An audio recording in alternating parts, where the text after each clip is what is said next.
वाल्मिक कराड आज पोलिसांना महाराष्ट्राच्या इतिहासामध्ये म्हणजे अनेक कुप्रसिद्ध गुन्हेगार होऊन गेले, पण कोणी अशा पद्धतीने गाडी पोलीस स्टेशनला घेऊन गेलाय आणि एकदम असा शरण आलाय असं गेल्या 60-70 वर्षाच्या इतिहासामध्ये महाराष्ट्राने बघितलेलं नाही, असं माझं मत आहे. ह्याच्यात पहिल्यांदा काय दिसतंय तर पोलिसांची अक्करे क्षमता. मी येतोय, थांबा, आणि तो आला, स्टाईल मध्ये आला, गाडीतनं उतरला आणि त्याच्यातनं एक निर्देशित होतं की तुम्ही काय पकडणार मला, मीच येतोय तुमच्याकडे. हा चुकीचा ट्रेंड आहे. हे पोलीस ह्याच्यापुढे दबावाखाली असतील आणि सर्वसामान्यांना सुद्धा याचा धक्का बसेल. त्याला शरण गेला यार, म्हणजे पोलीस एवढा. त्याच्यातले 2 जण जे त्यांच्या बरोबर होते त्यांनी सांगितलं 2 दिवस तर पुण्यातच होते. म्हणजे मी जे ट्विट केलं, जे मला माहिती मिळाली त्याच्यातली 1% चुकीची नव्हती. मला हे सगळं सांगितलेलं त्यांनी की ते पुण्याचं आहेत, आम्ही पुण्यातच स्वाधीन शरण येणार आहे. मी त्याला फक्त थोडं फिरवलं, पण हे सगळं धक्कादायक आहे. हे सगळं धक्कादायक आहे की ज्याला पकडण्यासाठी पोलिसांनी प्रतिष्ठापणाला लावायला पाहिजे होती. Nobody is bigger than the law. कायद्यापेक्षा कोणीही मोठा नाही. आणि सर्वोच्च न्यायालयाच्या निकालाप्रमाणे, म्हणजे मी त्याचं सायटेशन आणलंय, आत्ता माझ्याकडे नाही आहे. जेव्हा एखाद्या अधिकाऱ्यासमोर एखादा तक्रारदार हा कॉग्निजेबल ऑफेन्स घेऊन जातो, तेव्हा तो सांगतो त्याप्रमाणे तुम्हाला तक्रार घ्यावी लागते. पोलीस स्वतःच्या मनाने तक्रार नाही घेऊ शकत. तिथे तक्रारदार कोण आहे मला माहित नाही, पण अख्ख्या देशमुख कुटुंबियांनी आज याचिका देखील केली आहे आणि त्यांचं पहिल्या दिवसापासून म्हणणं होतं की वाल्मिक कराड या खुनात आहे. मग त्याचं नाव का नाही FIR मध्ये? FIR पोलीस नाही लिहू शकत. First information report is given by the nearest relative किंवा बरोबर कोण असेल ते करतात ना. तर माझ्या अंदाने त्यांचा भाऊ जो धनंजय आहे किंवा काय त्यांनी केलेली आहे, आणि ते धनंजय तर कोर्टात पण गेलाय. एकंदरीतच हे सगळं संशयास्पद आणि धक्कादायक आहे. आणि स्वतः वाल्मिक कराड सांगतो की मी काय खुनातला आरोपी नाही आहे, माझ्यावरती एक खोटा खंडणीचा गुन्हा दाखल झालाय आणि मला अटकपूर्व जामीन मिळाला असता. हे कुठली भाषा आहे एखाद्या गुन्हेगारची?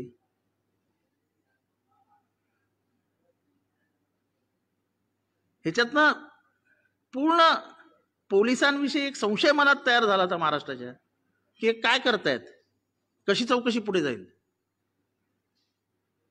चला आता पोलिसांच्या आणि जनतेच्या ह्याच्यामुळे तो शरण आला. धनंजय मुंडेंचं काय? पोलिसांनी पोलिसांचं काम केलं, त्यांनी ताब्यात घेतला, चौकशी सुरू केली आहे. आता सरकारने सरकारचं काम करावं. त्यांनी आणावं तो टेप, त्यांनी जो बाईट दिलेला आहे की तो माझा खास माणूस आहे. खास माणसाची चौकशी, एका मंत्र्याच्या खास माणसाची चौकशी मंत्रिमंडळात तो मंत्री असताना होऊ शकते का? हा साधा प्रश्न आहे. आणि त्यामुळे हे सगळं इतकं अस्वस्थ करणार आहे की इतकी निर्घुण हत्या होते आणि तरी मूळ गुन्हेगार, मूळ ज्याच्यावर आरोप आहे. आणि मी साधी गोष्ट सकाळपासून आणि पूर्वीपासून सांगतोय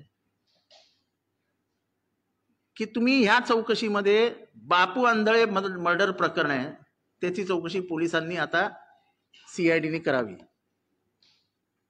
तुम्हाला पाहिजेत ना, माहिती पाहिजे ना तुम्हाला, मग सीआयडीने बापू आंधळे प्रकरण ताब्यात घ्यावं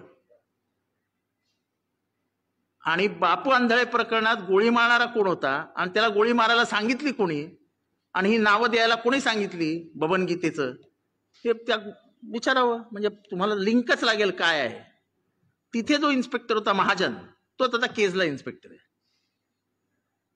त्या महाजन यांनी जेव्हा नावं लिहिली बापू आंधळे खून प्रकरणात, तेव्हा वाल्मिक कराडात यांचा दररोज उठणारा बसणाऱ्यातला चहाचा माणूस, त्यांचं नाव त्यांनी तिथे वाल्मिकांना लिहून ठेवलं, कराड नाही.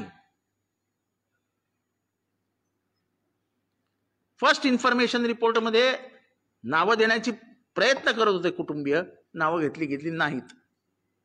बापू आंधळे सांगतोय.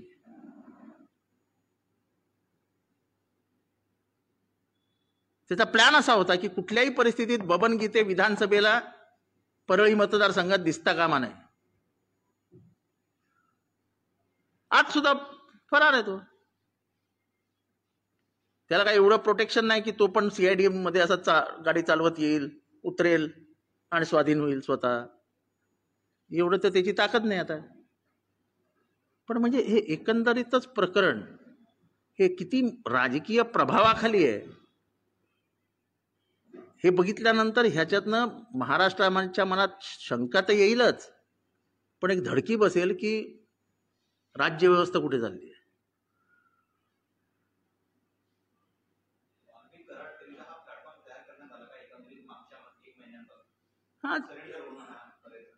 हा प्लॅटफॉर्म तयार करण्यात आला. मालयांदाने 4-5 लोक कामाला करायला लागले असतील त्याला कन्व्हिन्स करायला, त्याची समजूत घालायला की बाबा हजर हो रे राजा. मग राजा हजर झाला आणि राजा येताना पोलीस स्टेशनला गाडी घेऊन आला. अरे कमीत कमी पोलिसांना एवढं तर पाहिजे होते, त्याची गाडी बाहेर अडवायची, त्याला चालत घेऊन यायचं किंवा रिक्षात बसवून घेऊन यायचं. तो डायरेक्ट पोलिसांच्या दारात उतरतो गाडीतनं. त्याच्याबरोबर जी माणसं आहेत त्यांची तरी चौकशी करा की तुम्ही होते कुठे एवढे दिवस. आणि त्याच्यामुळे हे सगळा हा संशयाचा सापळा आहे. त्यामुळे मला फार अपेक्षा नाही आहेत की असं आहे की समोरासमोर खून झालेला आहे, लोक उचलून घेऊन गेले, हे त्याच्या आत्याभावाने बघितलेलं आहे, त्यामुळे तिथपर्यंत ठीक आहे. पण हे प्लॅनिंग कसं झालं, ही 2 कोटीची खंडणी कुठे मागितली गेली, ही का मागितली गेली, त्या दिवशी काय झालं, अशोक सोनवणेला कोणी मारला कानाखाली पहिल्यांदा, अशोक सोनवणेची जात काय होती, अशोक सोनवणेची केस का नाही रजिस्टर झाली, हे सगळं आलं ना लाईनीत. ती रजिस्टर होऊ नये म्हणून कोणी फोन केला, महाजनला कोणाकोणाचे फोन गेले केस घेऊ नका म्हणून. मी का सारखतोय महाजन, तर तोच महाजन बापू आंधळेच्या खुनामध्ये, तोच पाटील ज्याला सस्पेंड केलाय तो पण त्या बापू आंधळेच्या खून प्रकरणात आहे.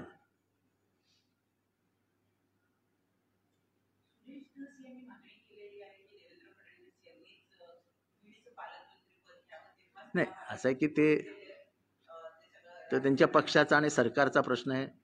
मला वाटलं मुख्यमंत्री हे अख्ख्या महाराष्ट्राचे पालक आहेत, मायबाप सरकार आहे. तेव्हा एका जिल्ह्यापुरतं त्यांनी पालकत्व घ्यावं, याच्या हे फार काही त्यांच्या दृष्टीने ही आनंदाची गोष्टी नाही आणि माझ्यासारख्या एका पॉलिटिकल कार्यकर्त्याच्याही दृष्टीने तो त्यांचा अपमान आहे. सगळे पालकमंत्री त्यांच्या हाताखाली असतात. त्याच्यामुळे मला वाटतं की ही अगदीच मुख्यमंत्री पदाला न शोभणारी मागणी आहे.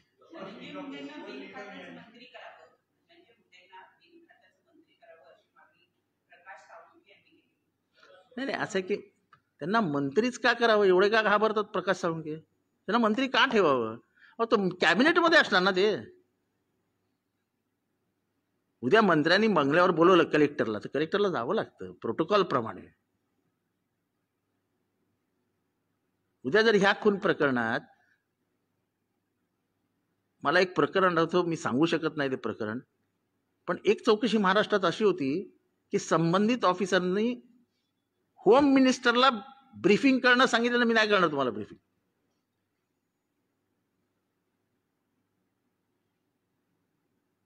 हे मी का सांगतो तर हे इतकं सेन्सिटिव्ह प्रकरण असताना तुम्ही त्या जिल्ह्यातल्या एका जबरदस्त ताकदीच्या पॉलिटिशियनला जर मंत्री ठेवणार असाल तर चौकशी जाणारच नाही पुढे.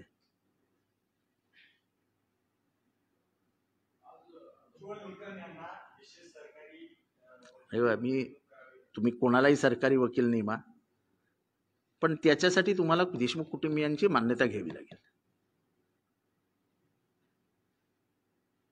का खून त्यांच्या घरात झालाय, त्यांचा माणूस गेलाय, तेव्हा सरकारी वकील किंवा जो काय वकील आहे शेवटी तेच ठरवणार देशमुख कुटुंबीय कसं लढायचं आहे. आपण बाहेर त्यांना समर्थन देऊ शकतो, पण त्यांना जाऊन आपण काही सांगू शकतो नाही.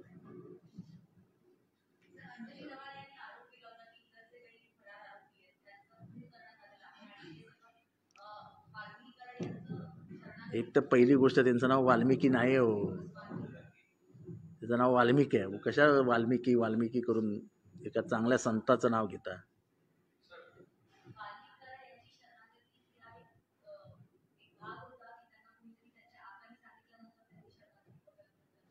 मी सांगितलं ना, मी तुम्ही ऐकलं, अरे राजा शरण हो रे, राजा राजा ये रे, असं ते गयावया करून आला असेल तो, कारण तो पण निर्डावलेला आहे.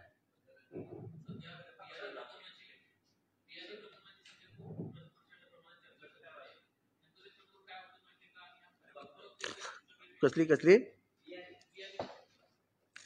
माझा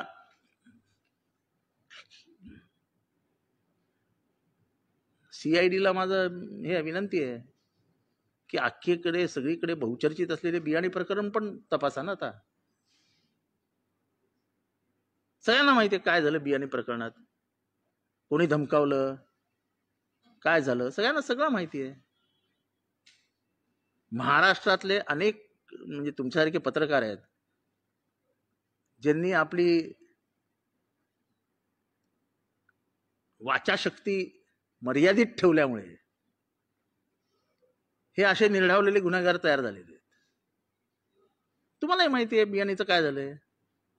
माझी अपेक्षा आहे की तुम्ही जे सगळे फ्लॅश करत असता ते एखादा फ्लॅश असा येऊ द्या की फ्लॅश व्हिडिओ फिरतायत, सगळं माहिती आहे सगळ्यांना. सिव्हिल हॉस्पिटलला कोणाचा फोन गेला, भगीरथ बियाणींना शेवटचा फोन कोणाचा गेला, सगळ्यांना माहिती आहे. ते माझ्याच तोंडात कशाला ऐकता. भगीरथ बियाणी काय मला माहित नव्हता.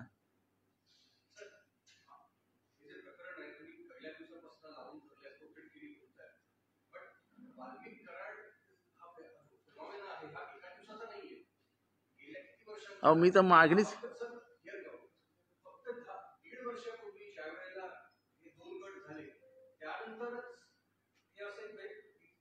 कसं आहे,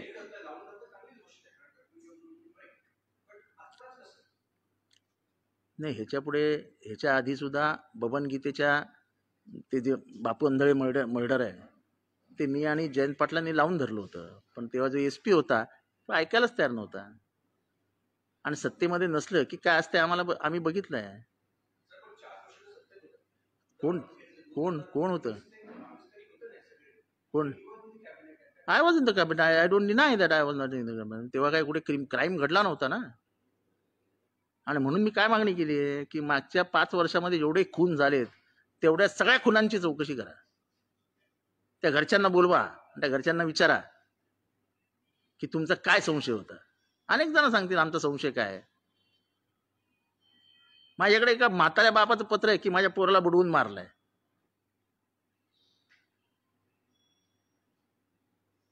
आम्ही ज्युडिशियल इन्क्वायरी का मागतोय? ज्युडिशियल इन्क्वायरीमध्ये तुम्ही जाऊन जस्टिसला भेटू शकता, सांगू शकता की माझी अशी तक्रार आहे, आणि he will judiciously check into it.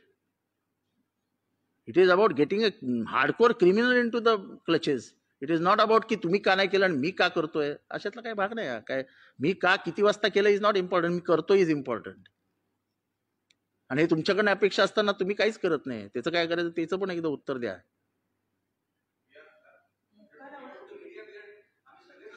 I know, I know. हा चला बोला, पुढे बोला. मुख्यमंत्र्यांनी मोक्का लागला जाईल असं सांगितलं होतं. मुख्यमंत्र्यांनी ज्युडिशियल इन्क्वायरी विषयी सांगितलेलं. आज ते ज्या पद्धतीने बोललेत, अपेक्षा आहे की ते त्याच कडक पद्धतीने आता ऍक्शन घेतील. And looking at the body language of the chief minister in the past few days, I think he is a change chief minister. So I expect more out of him. मला त्यांच्यातनं खूप काही अपेक्षा आहेत.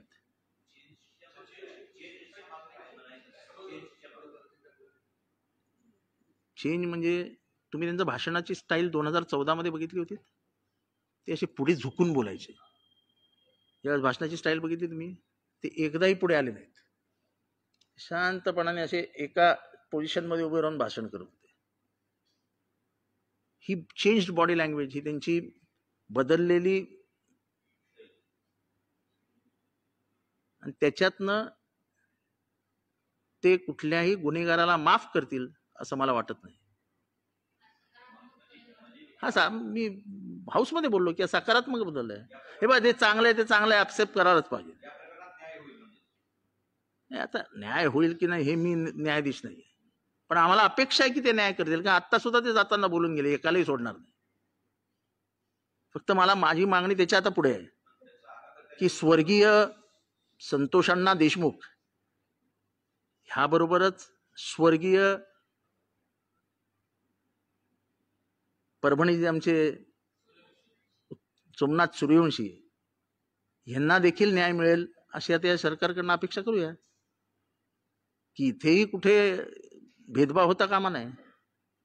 That is a institutional murder.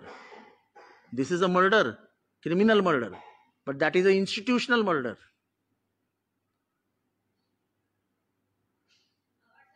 म्हणजे मोर्चा निघाल्यावरच न्याय मिळणार असेल तर मग गोष्ट वेगळी. नाही, आमची मागणी आहे ना की पोलिसांनी समजा पोलिसांचं काम केलं, कराड ताब्यात आला, पण आका अजून बाहेरच आहेत. आणि जसं मी सांगितलं की महाराष्ट्राचा इतिहास आहे की जेव्हा जेव्हा आरोप होत आहेत आणि संबंधित गुन्हा पुढे सरकतोय, तेव्हा संबंधित मंत्र्यावर ज्याच्यावर आरोप झालाय तो खुर्चीतनं बाजूला उठून बसतो. इतिहास तपासा. आणि खास करून कधी रेफर करता आली तर लेंटिन, जस्टिस लेंटिनची केस तपासा. ती ग्लुकोजमध्ये त्या सलाईनमधनं जे ग्लुकोज द्यायचा त्याचा भ्रष्टाचाराचं प्रकरण जुनं आहे, पण ते तपासून बघा.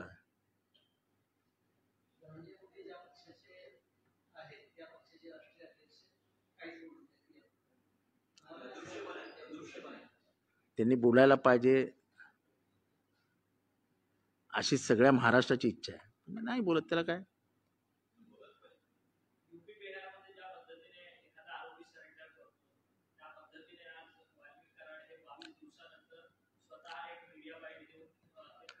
असं आहे की अख्ख्या बीडला माहिती होतं, पुण्यातल्या त्यांच्या समर्थकांना माहिती होतं की राजे येणार आहेत आज. त्याप्रमाणे राजे आले. राजे येताना माणसं घेऊन आले. म्हणजे हे तर किती गंभीर आहे की राजे येताना माणसं घेऊन आले, फौजच घेऊन आले. पोलिसांना चॅलेंज आहे की तुम्ही काही नाही करू शकत, मी येतोय तुमच्याकडे. आणि this will turn into political turmoil. उद्ध्वस्त करून जाईल राज्य व्यवस्था हे असं जर व्हायला लागलं तर. पोलिसांचा दबाव, पोलिसांची भीती हे गुन्हेगारांच्या मनात असलीच पाहिजे. हे अरिस्टॉटल, प्लुटोपासून सगळ्यांनी लिहून ठेवलंय की एका पोशाखाची भीती समाजामधल्या सर्वसामान्यांना वाटलीच पाहिजे. जर तीच भीती उरली नाही तर मग कोणाला घाबरणार आहेत. म्हणजे ते तर असं ग्लोरिफिकेशन ऑफ क्रिमिनल आहे. म्हणजे हे तर गुन्हेगाराचं उदात्तीकरण आहे की तू हजर होतेस का, ये ये, आम्ही आहेत स्वागताला. अजून फोटो नाही बाहेर आलेत नशीब चहा पितानाचे, की आल्या आल्या मस्त गरम गरम चहा वगैरे पाजला, असं भजी भजी खाल्ली आणि मग साहेब गेले. जो माणूस इतकी हिंमत ठेवतो की मला तर अटकपूर्व जामीन मिळणारच होता. अरे मिळणार होता,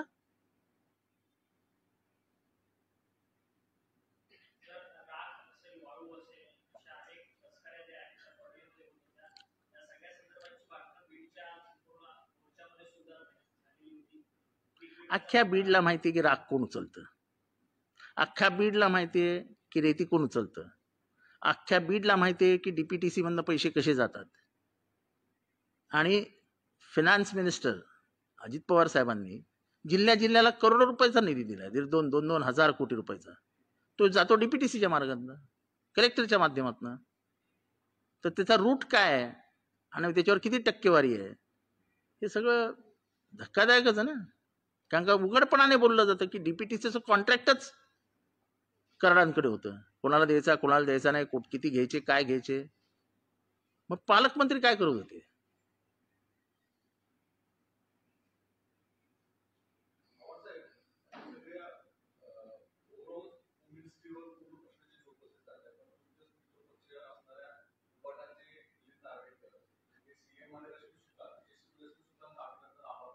नाही असं की सीएम, मी अजूनही सांगतोस की कोएलिशन गव्हर्नमेंटमध्ये एखाद्याला काढणं, एखाद्याला पदावरनं काढणं हे सीएमचा काम नाही. जसं मंत्री बनवताना ही हॅड टू कन्सल्ट की बाबा एकनाथ शिंदे साहेब तुमचे कोण बनवायचे, अजित पवार तुमचे कोण कोण कोण बनवायचे. मग अजितदादांनी नावं दिली, मग एकनाथ शिंदे नावं दिली. म्हणजे डिपार्टमेंट देताना त्यांनी वरती बसून ठरवले असतील. There are limitations. कोएलिशनमध्ये तुम्हाला लिमिटेशननुसार काम करावं लागतं. तसं इथले आजच्या मंत्र्याला तुम्हाला सांगताच येणार नाही की तू राजीनामा दे. It is for Ajit Pavar to take a call. Ajit पवारांनी अंतिम निर्णय घेतला पाहिजे. बाबा समाजामध्ये जर इतकी घृणा, इतका द्वेष, इतकी कटुता पसरत असेल तर कुठे थांबायचं. कदाचित सीएमनी त्यांना सांगितलंही असेल. आता हे सगळं आतमधल्या गोष्टी काय आपल्याला माहित नाही, पण जे आपलं मत आहे. नार्वेकर हा इंडिव्हिज्युअल माणूस आहे, त्यामुळे त्याची काय भूमिका असू शकते ह्याच्याबद्दल तुम्ही मला का विचारता. तो मोठ्या मनाचा माणूस आहे, त्यामुळे मोठ्या मनाची माणसं अशी मोठी असतात, ते लिबरल असतात एकदम, त्यामुळे ते व्यक्त होतात. आम्ही तेवढे मोठे नाही, त्यामुळे आम्ही आपल्या मर्यादा सांभाळून बोलतोय.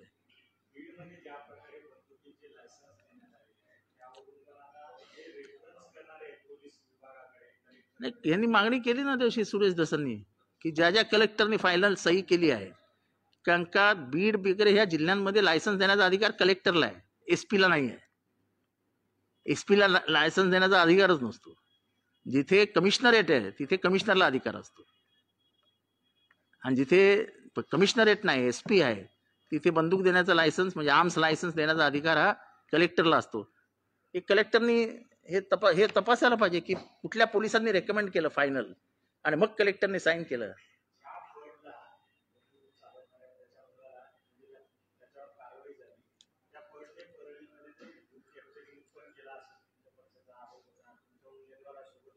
अहो साधारण अर्धे बूथ, मतदानातले अर्धे बूथ हे कॅप्चर झाले. म्हणजे हा सगळा प्रकारच धक्कादायक आहे. ईव्हीएम मशीन ना, ईव्हीएम मशीन मध्ये बूथ कॅप्चर होते, मला तर धक्कादायक वाटतंय. तिथे सरकारी यंत्रणा असते ना, आणि लोकांकडे ह्याचे पुरावे आहेत सगळे बूथ कॅप्चरिंगचे. कोणाला मारलं, कोणाला धमकी दिली, बूथ मध्ये जायचं नाही, त्या उमेदवाराला कसं घाबरवलं, याचे सगळे पुरावे आहेत. इलेक्शन कमिशनने तपासावेत पुरावे. एवढा गंभीर आरोप होतोय की 50% ऑफ द बूथ वर कॅप्चर्ड. ही काय निवडणूक झाली फेअर, नॉर्मल? याच्यात फेअरनेस दिसतंय कुठे?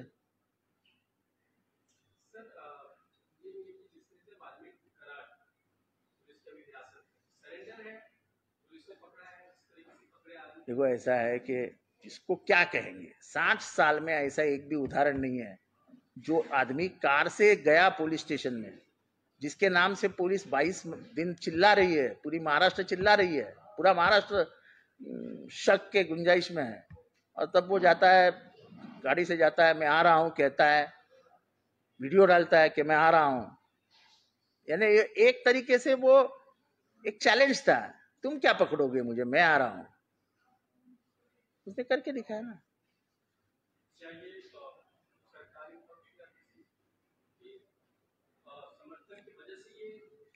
तो वो ये ऐसा है, ये ऐसा है कि मैं आज भी कहता हूं कि पुलिस कोई भी हो, सरकारी यंत्रणा, जब सरकार है तो सरकार के इशारे पे ही काम होता है। और इसलिए हम कह रहे हैं कि धनंजय मुंडे को मंत्रिमंडल में रखना यानी इस गुनाह, ये जो गुनाह हुआ है, ये जो क्राइम हुआ है, उसके ऊपर चद्दर डालने जैसा है।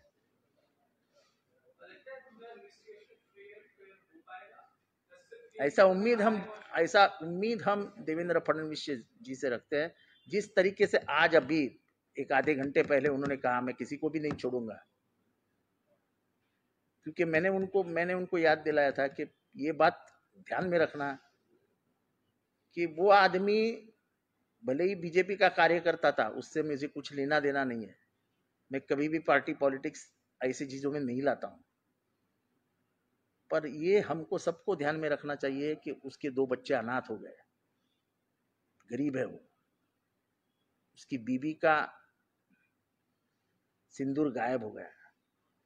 मैं महाराष्ट्र के और सभी लोगों से आपको भी पूछना चाहता हूं कि आपके बहन से अगर ऐसा बर्ताव होता तो आपके दिल में क्या होता? ये महाराष्ट्र के जनता के सामने सवाल रखना है कि आपके बहन के साथ इतना बड़ा हादसा आपके बहन के साथ होता तो क्या आपको गुस्सा नहीं आता? तो हमको कोई बहन है कि नहीं है? हमको कोई बच्चा है कि नहीं है? उन अनाथ बच्चों के आंख में देख के, वो उसके वीडियोस आते हैं, वो बच्ची के, वो इधर उधर जा रही है, घूम रही है, बातें बता रही है, उसके आंख में आने वाले आंसू क्या हमें दर्द नहीं देते हैं? हमसे इंसानियत इतनी मर गई है हमारे में से कि हम पार्टी पॉलिटिक्स और पॉलिटिक्स के लिए वो बच्चे के आंख के आंसू भी हम देख नहीं सकते।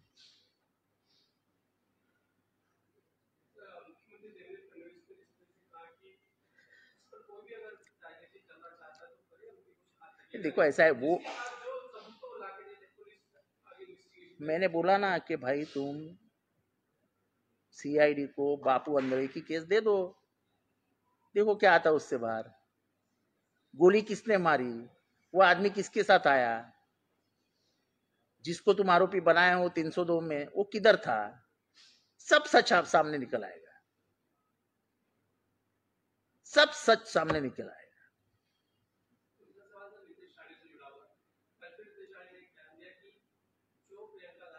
अरे वो छोड़ो यार, अभी मैं किस पे, मुझे आज मैं सिर्फ संतोष देशमुख की बात करने आया हूं। मैंने कल मुझे जो बयान देना है दे दिया है, और मैं आगे जाके सोमनाथ सूर्यवंशी लीग के लिए भी सरकार से हाथ जोड़ के विनती करूंगा कि ऐसा मत करो। वो भी एक माँ ने अपना बेटा खो दिया, लॉ का स्टूडेंट, आखिरी साल का, एकदम गरीब खानदान से, पिछड़े वर्ग का आदमी हो, कि जो पढ़ लिख के बड़ा बनना चाहता था, उसके सपने चक्काचूर हो गए। उसके माँ को क्या लगा होगा जब उसने बहुत डेड बॉडी देखी होगी, वो मरा कैसे?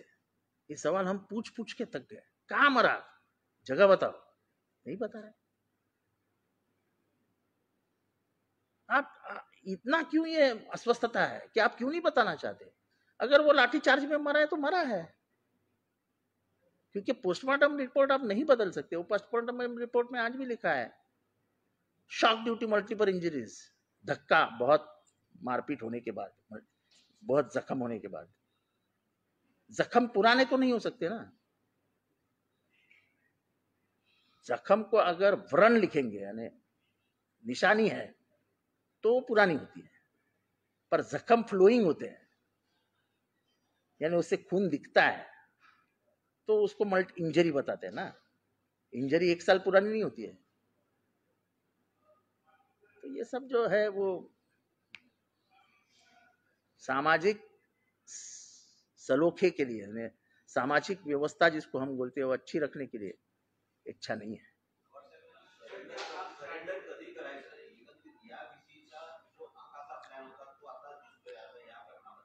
असं की सरेंडर हा शब्दच चुकीचा आहे। महाराष्ट्राच्या पोलिसांची लाज गेली की महाराष्ट्राचे पोलीस मला पकडू नाही शकत, मी गेलो।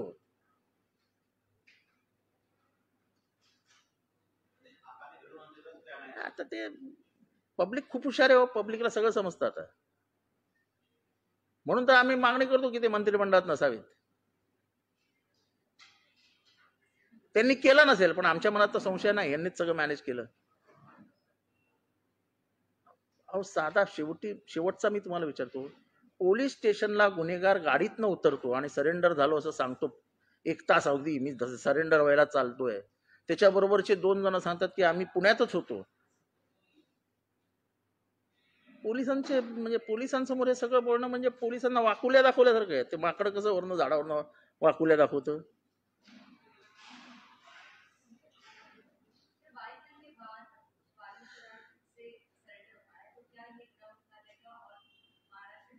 महाराष्ट्र के पुलिस ऐसा है कि महाराष्ट्र की पुलिस और सरकार ऐसे चीजों से बेइज्जत हो जाती है.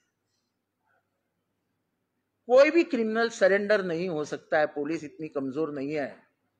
मैं आज भी जानता हूं कि क्रॉफर्ड मार्केट का जो क्राइम ऑफिस है, जो पुराने ऑफिसर्स वहां बैठते थे, उधर एक चीज लिखी गई थी कि यहां पत्थर भी बोलता है. इसका मतलब आप समझ लो क्या बोलना है. महाराष्ट्र सरकार की ऐसा है कि बंबई के किसी गैंगवार वाले को अगर बंबई क्राइम से फोन जाता था ना, तो सिर्फ टट्टी करना बाकी रहता था. इतनी दहशत थी इतने बड़े गैंगस्टर्स के दिलों में बंबई पुलिस के बारे में. अगर पुलिस की दहशत ही चली गई तो फिर तो हर घंटे में एक मुर्दा पड़ेगा, कोई मतलब नहीं रहेगा. मैंने तो मांग की है ना बाबा, मैंने तो मांग की है, पहले दिन से कर रहा हूँ.